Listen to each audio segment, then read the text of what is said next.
ভাষাকে ভালোবাসি। অফিসিয়াল ভাষা বাংলা খুব ভালো, আমরা সেটাই মেনটেন করতে চাই, কিন্তু এর পাশাপাশি ইংলিশেও গুরুত্ব দিতে হবে।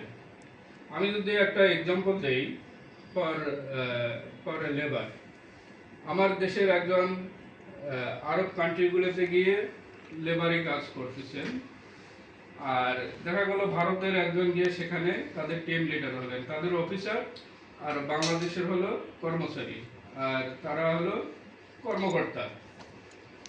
একটা হিন্দু রাষ্ট্র থেকে মুসলমান ইয়েতে গিয়ে তারা হলো কর্মকর্তা, আর আমার দেশের লোকেরা গিয়ে হলো কর্মচারী। এই যে এটা কেন আসতেছে, ডিউ টু ভালো ইংলিশ তারা বলতে পারে না, জানে না, লিখতেও পারে না। এক ভাষা থেকে আরেক ভাষায় গেলে only media is English.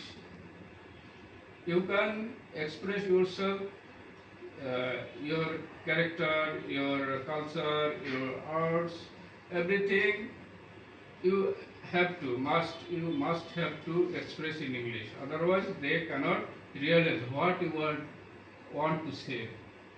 আমাদের অবশ্যই মেধাবী ছেলেরা ইংরেজি শিখছে। ডক্টর মোহাম্মদ শহীদুল্লাহ 18 ভাষা জানতেন, আমাদেরকে অবশ্যই ইংরেজি সব ভাষা জানতে হবে, কিন্তু সবার আগে চাই রবি ঠাকুরের ভাষায় বাংলা ভাষার গাঁথুনি, আগে চাই বাংলা ভাষার গাঁথুনি, তারপর ইংরেজি শেখার পথ্য।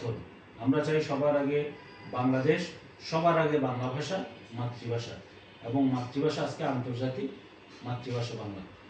আপনাকে দৈনিক নিরপেক্ষের পক্ষ থেকে, দৈনিক নিরপেক্ষ মাল্টিমিডিয়ার পক্ষ থেকে অসংখ্য ধন্যবাদ। আপনারও ধন্যবাদ, সেই শুভকামনা। Thank you.